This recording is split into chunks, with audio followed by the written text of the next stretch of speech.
Josh, obviously not the ending result you wanted to get. What happened tonight?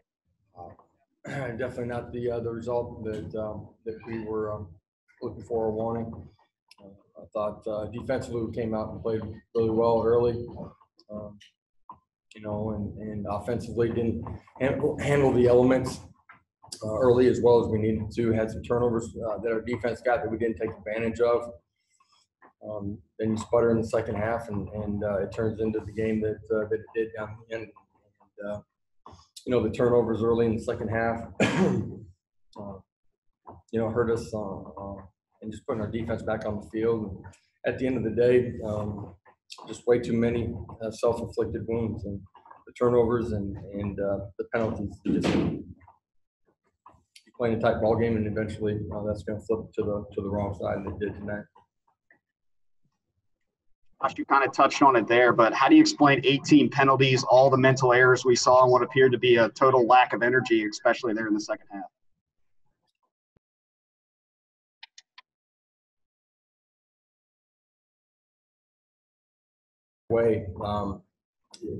Offensively, just consistently getting yourself, when you start getting the ball moving, you end up behind the chains, and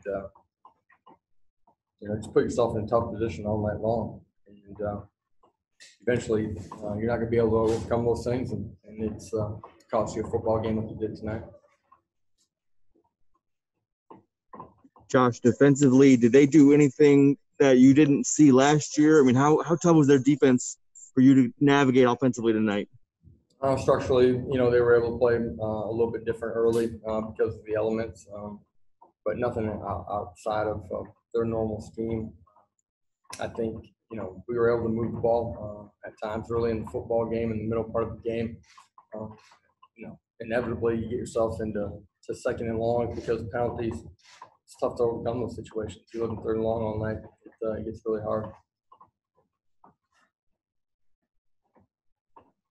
Coach, you mentioned some of the struggles. What would you say was some of the bright spots that did work for you when you guys were moving the ball or making? I thought Jalen Robinson did a good job all night long. I thought Marlon made some plays for us in the middle of the football field, continued to compete hard.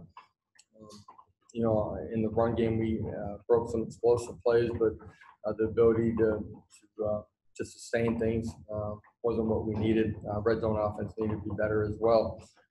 We ended up missing a field goal. There's more points there for us to take advantage of just offensively and putting the ball in the end zone. Coach, since 2018, you guys are 2-5 in one-score games. How do you assess where this team is at and where you are as a coach in those tight ball games?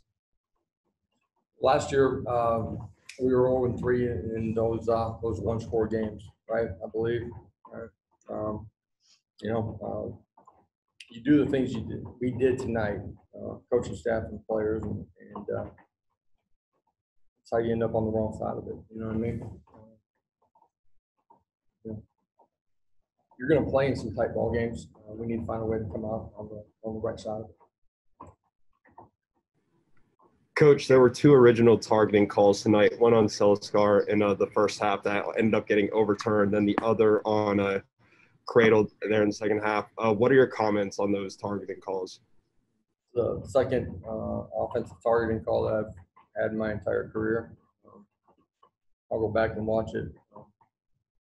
Looked like the kid was a little bit out of balance and just trying to finish +1 at the end of the play. Huge momentum swing right there. Just a situation that you're playing in. Josh, you ended up using Cole Schneider in a rare running back kind of capacity. What was the thought process behind that, and is that something you've been working on for a while? Yeah, it is just something in our heavy package there that we felt we could take advantage of, something that we had worked, and Cole did a nice job. Our offensive line did a nice job on that play. Coach, you talk a little bit more about the defense, because early on, really, while your offense was struggling early, the defense really kept you in it with stops up front and the turnovers. Yeah, I thought that, the turnovers were huge early in the football game. We should have taken advantage of it more on the offensive side of it. Really in the first half, played great football, gave up the one play at the end of the half to give them 7 points. But other than that, really didn't give much up of anything. And at the end of the day, all three phases of the game got to play together. And the turnover on the kickoff, and we had one on punt return as well. Just at the end of the day, we got to find a way to make a play to turn it in the right direction in all three phases of the game. But we got to play better complementary football. Coach, obviously it was a different kind of atmosphere with limited fans. Do you feel like the players maybe didn't have the energy, or what kind of energy did you see from the sideline in the second half? Because it was a weird environment. Was the energy different? Yeah, but our players knew that. It's been different the first 2 weeks. It was going to be different in this one too. Our kids understood that. As much as anything, you just can't make the mistakes that we made, turnovers and penalties.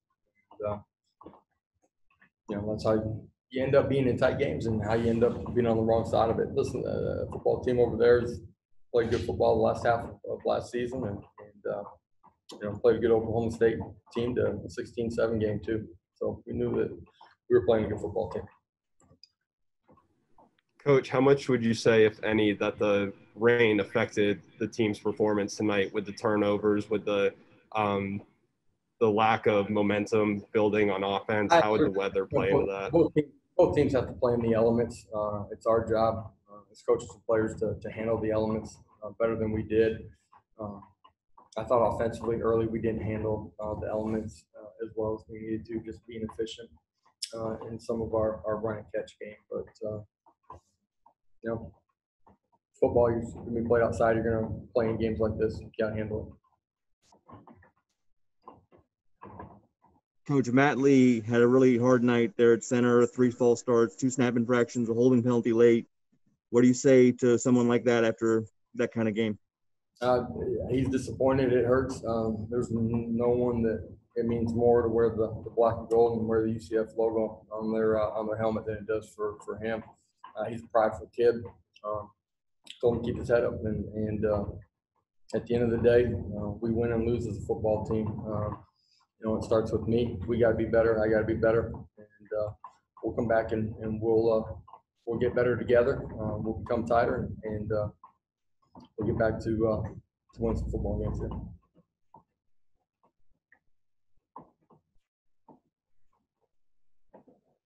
All right, guys. Appreciate it.